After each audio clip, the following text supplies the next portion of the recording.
Halo, di video kali ini kita akan belajar terkait basic equation. Basic equation merupakan persamaan dasar yang penting di akuntansi. Itu merupakan konsep awal yang membangun logik akuntansi yang sangat membantu nanti pada saat proses penjurnalan. Jadi kita harus benar-benar paham terkait dengan materi tentang basic equation atau persamaan dasar akuntansi. Di materi ini nanti ada beberapa hal yang kita bahas. Pertama, jelas apa itu basic equation, kemudian elemen-elemen di dalamnya, ada elemen utama, kemudian ada elemen turunannya. Kemudian kita akan belajar apa saja rules yang harus kita pahami ketika kita menggunakan basic equation, dan kita juga akan langsung menerapkan itu ke beberapa transaksi. Oke, langsung masuk ke materinya. Mari kita belajar bersama. Oke, kita akan masuk ke materi terkait basic equation atau persamaan dasar akuntansi. Ini merupakan hal penting ya, karena ini membangun logik dalam menyusun jurnal nantinya, mencatat jurnal. Oke, kita akan belajar dulu terkait elemen yang ada di persamaan dasar akuntansi ini. Apa saja di dalamnya? Yang pertama ada aset. Aset itu apa? Aset merupakan sumber daya yang dikendalikan oleh entitas atau dikendalikan oleh perusahaan. Kemudian, dari sumber daya tersebut bisa diklaim entah oleh kreditor maupun pemegang saham atau pemilik. Jadi, suatu aset itu bisa diklaim either dari kreditor atau owners. Kemudian, resource ini merupakan hasil atau dia timbul karena adanya event transaksi di masa lalu. Kemudian resource ini nantinya akan memberikan future benefit atau memberikan kemanfaatan bagi perusahaan.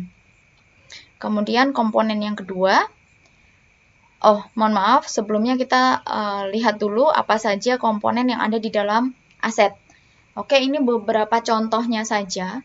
Yang pertama adalah kas, yaitu uang tunai yang dimiliki oleh perusahaan. Selanjutnya adalah inventory atau persediaan barang dagangan. Ini merupakan item yang memberikan informasi terkait berapa sih nilai barang yang siap dijual oleh perusahaan kepada customer-nya. Kemudian supplies itu perlengkapan kantor seperti ATK dan lain sebagainya. Kemudian land atau tanah yang dimiliki perusahaan, mesin produksi misalnya, vehicle atau kendaraan yang dimiliki perusahaan, building, gedung, toko, showroom, dan lain sebagainya. Kemudian equipment, peralatan, misalnya kita punya PC, kita punya printer, kita punya air conditioner, dan lain sebagainya. Selanjutnya, komponen yang kedua yaitu liabilitas. Liabilitas ini dulu disebut dengan kewajiban, sekarang disebutnya dengan liabilitas. Apa sih liabilitas itu? Merupakan obligation atau kewajiban saat ini yang dimiliki oleh perusahaan yang timbul dari event atau transaksi di masa lalu. Dan kewajiban ini nantinya akan berdampak pada aliran keluar atas aset. Dan di sini tidak tertulis bahwa aliran tersebut berbentuk kas. Karena kita ketahui bahwa kewajiban yang dimiliki oleh perusahaan itu belum tentu berupa pembayaran tunai. Sebagai contoh, ketika perusahaan menerima pembayaran di awal dari customer, maka itu menjadi kewajiban yang harus dilakukan oleh perusahaan, dan pemenuhannya adalah dalam bentuk penyerahan produk atau perform service. Itu contohnya. Jadi bukan pembayaran kas. Selanjutnya, ini contohnya. Ada hutang dagang atau hutang usaha, kemudian pinjaman bank, kemudian juga utang gaji. Nah, komponen yang terakhir yaitu ekuitas. Ekuitas itu apa? Disebut dengan residual interest, hak residu. Hak residu yang dimiliki oleh pemilik atau pemegang saham. Hak residu dari mana? Yaitu dari nilai total aset yang sudah dikurangi dengan semua kewajiban atau total kewajiban. Nah, sisanya itu merupakan residual interest atau hak residu yang berupa ekuitas untuk pemegang saham atau pemilik. Komponen di dalamnya ada apa saja? Yang pertama adalah investment by owners atau share capital jika sudah berbentuk PT. Kemudian ada owners drawing atau dividen. Kemudian juga ada revenue dan beban-beban. Dan kita ketahui di dalamnya juga ada retained earning. Nanti kita akan belajar lebih lanjut terkait bagaimana sih ekuitas itu dihasilkan oleh beberapa komponen ini, bagaimana perhitungannya, bagaimana rules di dalamnya. Oke, kita masuk ke basic equation-nya. Kita tahu ada 3 komponen tadi. Komponen ini saling terhubung. Bagaimana hubungannya? Yaitu aset sama dengan liabilitas ditambah dengan ekuitas. Jadi, di sini saya sebutkan sisi kiri dan sisi kanan ya. Sisi kiri itu aset, total aset. Sisi kanan adalah liabilitas ditambah dengan ekuitas. Di mana sisi kanan dan sisi kiri itu harus sama jumlahnya, harus balance. Nah, ini merupakan kerangka yang akan digunakan untuk mencatat transaksi dan juga meringkas kejadian ekonomi yang terjadi di perusahaan. Oke. Nah, kita tahu bahwa ekuitas tadi terbentuk dari beberapa komponen ya di dalamnya. Dan komponen tersebut tidak semuanya menambah ekuitas. Masing-masing komponen memiliki karakteristiknya sendiri-sendiri. Kita akan pelajari satu persatu.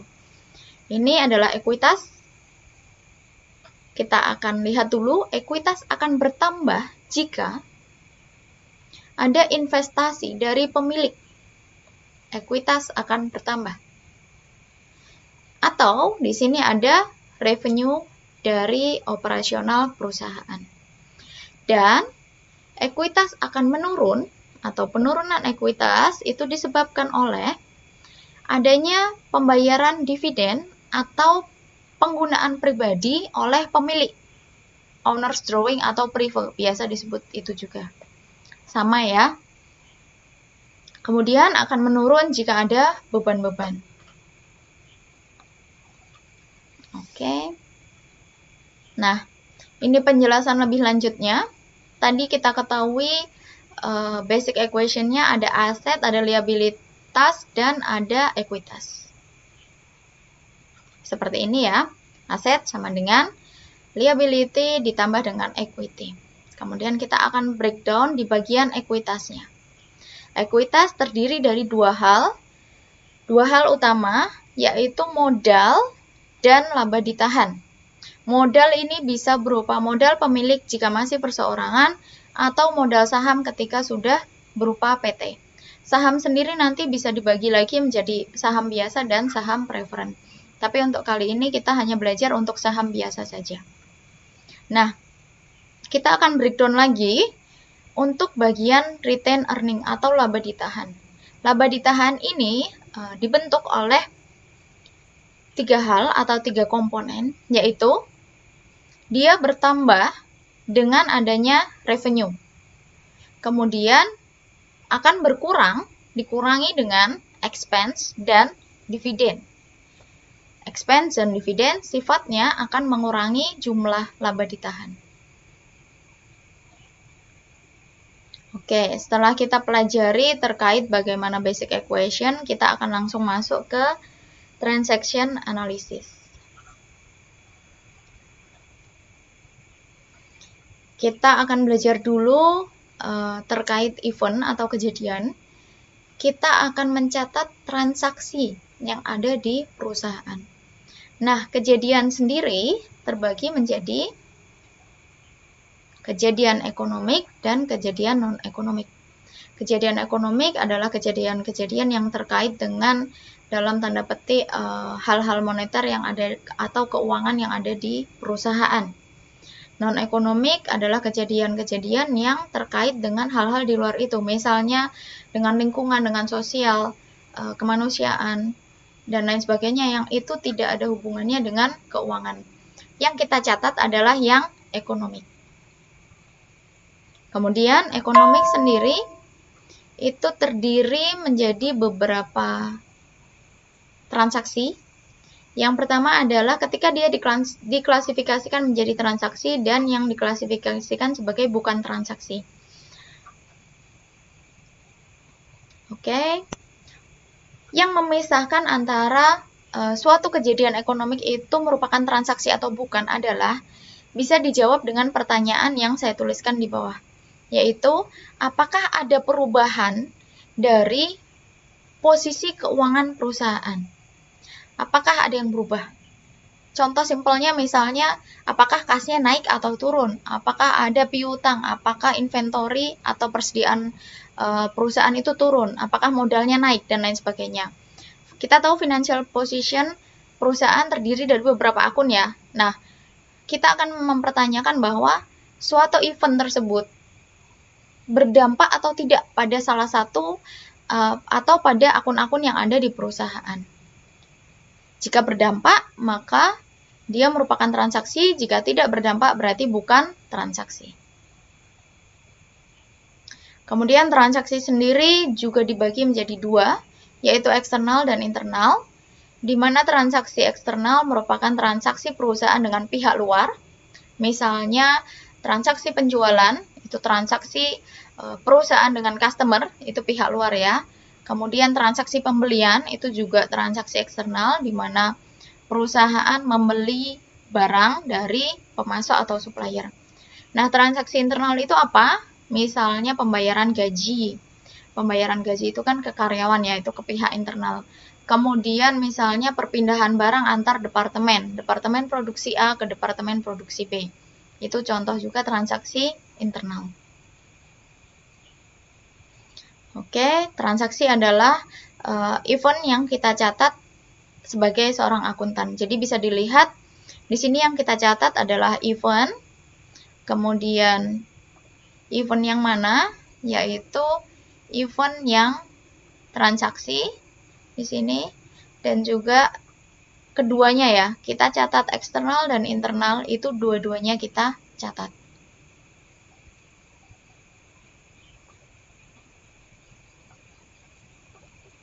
Selanjutnya, kita cek dulu, apakah ini merupakan suatu transaksi. Pembayaran atas beban listrik, electricity. Tadi pertanyaannya yaitu, apakah ada posisi keuangan di perusahaan, aset, liabilitas, atau ekuitas yang berubah? Ketika bayar, jelas bayar berarti kas kita turun. Oke, berarti event ini merupakan bentuk transaksi. Jadi kita akan mencatatnya.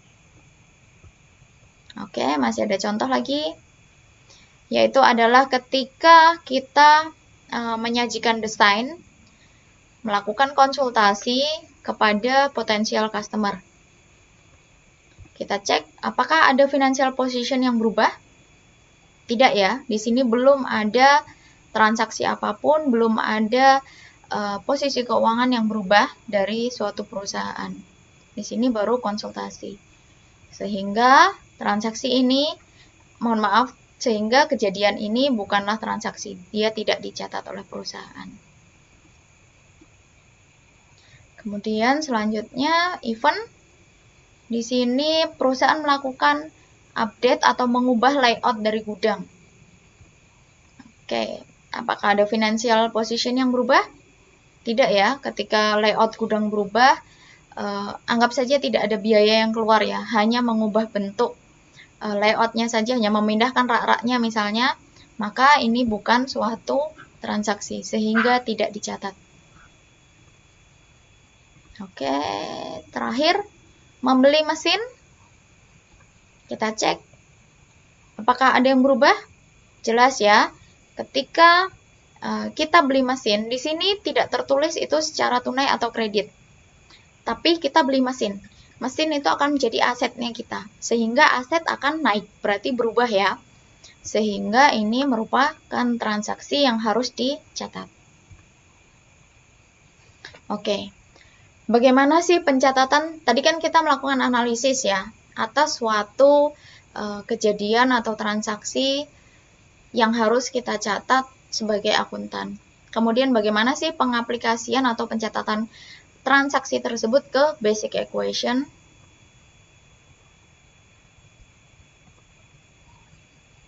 Yang pertama jelas, suatu transaksi mempunyai dual effect. Di sini ada efek ganda. Minimal ada dua komponen atau dua elemen, dua akun minimal ya, yang terdampak. Bisa 2, bisa 3, dan bisa lebih dari itu. Tapi minimal 2. Kita tidak bisa mencatat atau tidak ada transaksi yang dia hanya melibatkan satu komponen saja. Oke, di sini contohnya ada owners yang memutuskan untuk memulai suatu perusahaan. Pada tanggal 1 September, dia memberikan uang kas sebagai investasi saham. Maka kita lihat, di situ sudah saya tuliskan terlebih dahulu ya. Basic equation-nya adalah aset sama dengan liabilitas ditambah ekuitas. Nah, di sini saya munculkan nama akunnya satu persatu, agar tidak terlihat rancu ya. Untuk transaksi pertama ini ada dua akun yang terdampak, yaitu akun kas yang ada di aset dan akun modal saham yang ada di ekuitas. Di mana asetnya naik karena kita menerima kas dan ekuitasnya juga naik dalam bentuk modal saham. Maka bisa dilihat sisi kiri bertambah 10.000 dan sisi kanan bertambah 10.000, sehingga di hasil akhir itu balance 10.000, sama-sama 10.000. Transaksi kedua, kita melakukan jasa kepada customer. Ternyata untuk jasa tersebut, jasa sebesar atau pendapatan sebesar 1.500, customer bayar kas atau bayar tunai sebesar 500. Sisanya itu akan dibayar kemudian, sehingga masih terhutang. Oke, maka muncul akun baru di situ, yaitu account receivable atau piutang dagang. Piutang dagang merupakan akun yang digunakan untuk mencatat ketika ada pelanggan yang melakukan pembelian ke kita, atau kita melakukan penjualan tapi kita belum menerima kasnya. Ini adalah hutang dari sisi customer. Kemudian muncul akun lagi ekuitas dengan sub retained earning ya di situ, yaitu revenue atau pendapatan. Kita bisa lihat bahwa kasnya nambah 500, piutangnya kita nambah 1.000, dan pendapatannya kita nambah 1.500. Jadi sisi kanan dan kiri sama-sama bertambah 1.500. Kita akan masuk ke yang ketiga. Oke, transaksi ini adalah ketika perusahaan membeli perlengkapan kantor atau supplies sebesar 1.000, dan ternyata perusahaan membelinya secara kredit, tidak bayar tunai. Maka kita munculkan akun supplies, di situ bertambah 1.000, dan akun hutang dagang di bagian liabilitas bertambah juga 1.000. Sehingga kita tahu kanan dan kiri masih tetap balance, nambah 1.000. Next, transaksi keempat, yaitu ada tagihan beban ya. Di sini ada tagihan beban sebesar 200, tapi kita cek di situ ternyata perusahaan menunda pembayarannya, sehingga itu menjadi hutang perusahaan yang harus dilunasi. Kita lihat bagaimana dampaknya ke basic equation. Pertama jelas hutang perusahaan bertambah sebesar 200. Kemudian di situ ada expense. Expense-nya akan mengurangi return earning ya. Return earning-nya berkurang sebesar 200. Nah, dalam kasus ini, transaksi ini, akun yang terdampak keduanya ada di sisi kanan, yaitu bagian liabilitas dan ekuitas. Dua akun yang terdampak, sehingga kita bisa lihat bahwa satu positif dan satu negatif. Sehingga jika dihitung maka dia 0, tidak berdampak pada jumlah total yang ada di bagian bawah yang berwarna kuning. Oke, kita akan masuk ke transaksi ke-5. Nah, transaksi ini juga sama, dia hanya berdampak ke salah satu sisi. Di sini contohnya, perusahaan membeli peralatan atau equipment kantor sebesar 5.000 secara tunai. Tunai, jelas berarti kasnya kita turun. Nah, asetnya kita naik juga karena kita punya peralatan baru sebesar 5.000. Maka kita lihat bahwa di sisi kiri bagian aset, mohon maaf itu aset sebetulnya, itu bertambah 5.000 dan berkurang 5.000. Sehingga tidak berdampak pada hasil akhir di bawahnya. Oke, di sini ini seharusnya aset ya.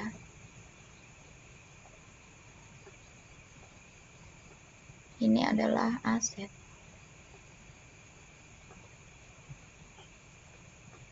Oke. Kita next ke transaksi berikutnya. Oke, ini juga saya coret ya, ini aset. Transaksi ke-6 adalah ketika perusahaan menerima pembayaran atas service yang sudah dilakukan, jasa yang sudah dilakukan.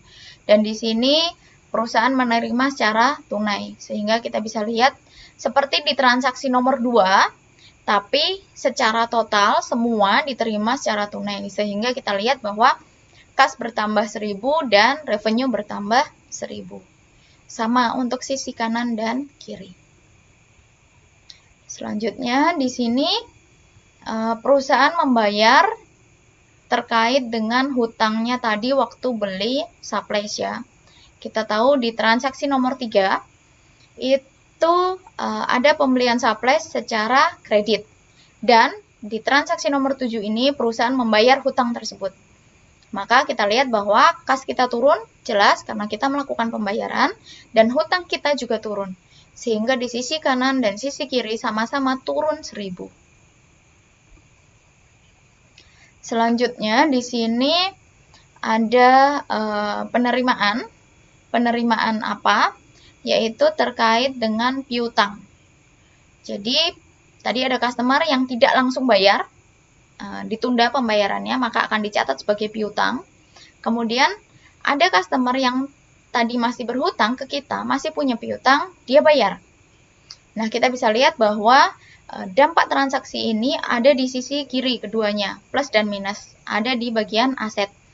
Kas kita bertambah karena kita menerima uang dari customer, dan kita juga akan mengurangi piutangnya customer tersebut sebesar 500, sehingga di total dia akan 0, tidak berdampak pada total. Selanjutnya, di sini adalah ketika perusahaan membayar dividen. Dividen merupakan pembayaran yang dilakukan kepada pemegang saham atau pemilik. Nah, ini merupakan bagian dari laba ditahan yang didistribusikan kepada pemilik sebagai return dari modal yang sudah diinvestasikan ke perusahaan. Kita lihat bahwa di transaksi nomor 9 ini perusahaan membayarkan dividen secara tunai sebesar 300. Maka kita lihat kas kita turun jelas karena kita memberikan uang kepada pemilik atau pemegang saham, dan bisa dilihat dividen sebesar 300 itu akan mengurangi jumlah laba ditahan. Oke, transaksi terakhir, transaksi 10, perusahaan membayar dua jenis beban, yaitu beban gaji dan beban utilitas sebesar 700. Kita lihat di sini karena dia bayar jelas kas kita turun sebesar total 700 dan kita masukkan ke bagian ekuitas, di situ akan menurunkan laba ditahan sebesar 500 dan 200 untuk masing-masing komponen bebannya. Oke. Nah, dari hasil akhir ini kita akan menyusun laporan keuangannya. Apa yang pertama akan kita susun? Yaitu laporan laba rugi. Nah, nilai ini kita cek ke tadi di sini. Ini ya nilainya. Kita masukkan bahwa revenue kita itu sebesar 2.500. Kemudian kita tahu laporan laba rugi di dalamnya memuat beban-beban. Jadi di sini kita cek bahwa ada beberapa beban ya, ada 3 beban. Kita masukkan ke laporan laba rugi. Nah, ini dia 3 beban. Kita bisa lihat bahwa perusahaan periode ini mendapatkan revenue sebesar 2.500 dan menanggung beban sebesar 900 total. Sehingga net income yang diperoleh perusahaan pada periode ini sebesar 1.600. Nah, selanjutnya kita akan masuk ke laporan perubahan ekuitas. Yang pertama adalah modal saham. Modal saham biasa. Di bagian ini, bagian pertama ini ya. Di bagian ini. Kita tahu beginning balance-nya di sini. Ini masih nol semua ya, karena perusahaan baru saja berdiri. Kemudian kita tahu bahwa ada setoran sebesar 10.000. Kita cek lagi ke basic equation-nya ya. Nah, di sini ada setoran sebesar 10.000. Ada capital share di sini. Kita lihat sebesar 10.000. Lalu apalagi yang masuk? Adalah dividen di sini. Nah, sekalian kita cek ya. Ada capital share dan ada dividen yang akan masuk ke laporan perubahan ekuitas. Nah, ini tadi capital share-nya dan ini dividennya. Dividen akan mengurangi laba ditahan. Kemudian apalagi komponennya? Komponennya adalah net income. Net income ini 1.600 dapat dari mana? Dapat dari laporan laba rugi. Oke. Jadi sudah jelas ya, komponen-komponen pembentuknya diperoleh dari mana. Selanjutnya, kita akan menyusun laporan posisi keuangan. Oke, laporan posisi keuangan kita cek di sini ada komponen-komponennya diperoleh dari mana? Kita lihat. Kita balik lagi ke sini. Nah, komponennya diperoleh dari sini. Dan ini. Ada aset apa saja, jumlah totalnya berapa, liabilitas ada apa saja akunnya, jumlah totalnya berapa. Itu dimasukkan ke laporan posisi keuangan. Ini sama jumlahnya. Dan ini. Kemudian untuk bagian ekuitas didapat dari mana ini? Diperoleh dari laporan perubahan ekuitas. Ini ya. Nah, nilai ini yang kita masukkan ke neraca atau laporan posisi keuangan. Nah, perlu diperhatikan di sini jumlahnya harus balance ya, antara aset sama dengan jumlahnya liabilitas ditambah ekuitas. Oke, terakhir di sini laporan arus kas. Ada beberapa informasi yang harus diketahui, tapi informasi ini bisa jadi tidak tertera di laporan keuangan lain. Misalnya, kita akan tentukan dulu aktivitas operasi. Kita ada penerimaan berapa dari revenue. Kita cek ya, di sini 2.000 angkanya dari mana?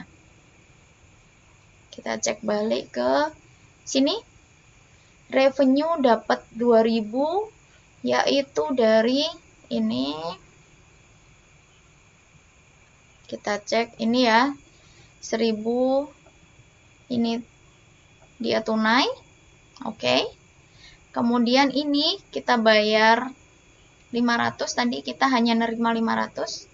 Kemudian di sini ada dari revenue juga sebesar 500. Ini dari customer. Jadi kita menerima dari customer pertama dari transaksi nomor 2, transaksi nomor 6, dan transaksi nomor 8. Oke. Pembayaran beban. Kita cek dari mana. Nah, pembayaran beban, kita lihat yang tunai yang mana. Ini ada 3 beban. Yang ini, yang pertama, transaksi nomor 4. Dia tidak tunai ya, karena ini kita lihat bahwa di sini ada hutang yang bertambah. Yang tunai adalah yang ini. Oke, ini ya, sebesar 700. Oke. Sudah tahu ya, dapat dari mana.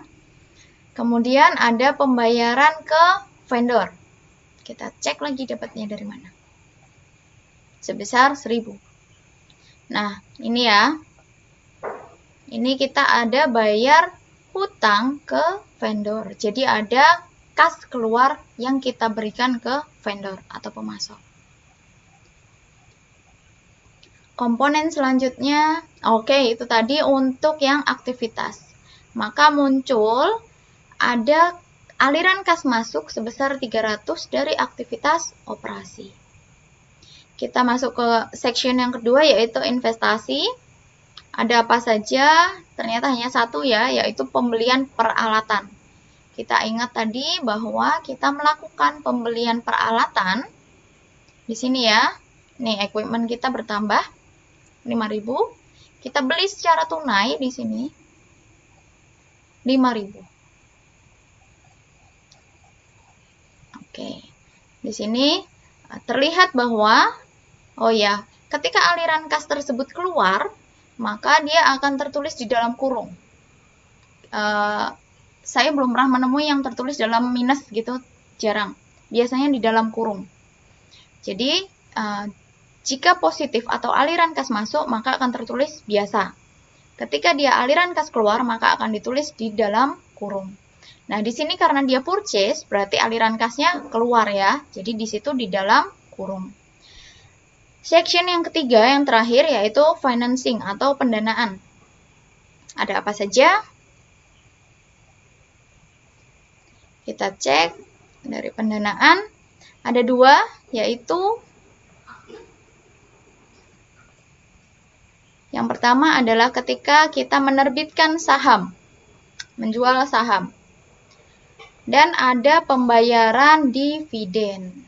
Oke. Jadi ini kita lihat di sini semua komponen kas sudah saya tandai ya. Artinya semua komponennya sudah masuk ke laporan arus kas. Oke, di sini ya 10.000 positif karena kita dapat uang, ada aliran kas masuk dari investor ke kita atau ke perusahaan. Kemudian di sini payment of dividend jelas di dalam kurung karena kita melakukan pembayaran. Ini cash outflow. Sehingga dari aktivitas pendanaan muncul net cash positif, aliran kas masuk sebesar 9.700. Nah, dari 3 komponen ini nih dijumlahkan sehingga ada penambahan di kas sebesar 5.000. Oke, langkah selanjutnya yang akan dilakukan yaitu rekonsiliasi jumlah kas atau saldo akhir kas. Kita tahu perusahaan ini baru saja berdiri, jadi cash at the beginning periodnya masih 0. Di sini 0, cash at the end of period di sini 5.000. Nah, nilai 5.000 ini harus sama dengan nilai 5.000 yang ada di sini. Kalau salah, berarti masih ada kemungkinan komponen yang belum dimasukkan atau salah inflow dan outflow-nya. Kebalik, biasanya seperti itu.